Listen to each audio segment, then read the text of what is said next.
Hi, this is Gabby with Diamond Truck Sales, and I'm here to answer some questions about why buy a box truck. I often get this question. Let's start here first.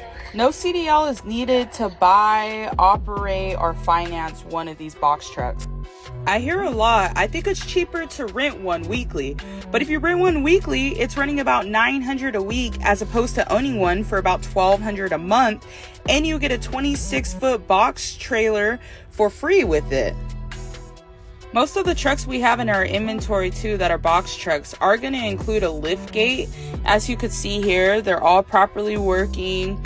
They lift up to the height they're supposed to. They're all in proper functioning condition. Box trucks are making anywhere from $2,500 to $6,000 a week. Give me a call for more information.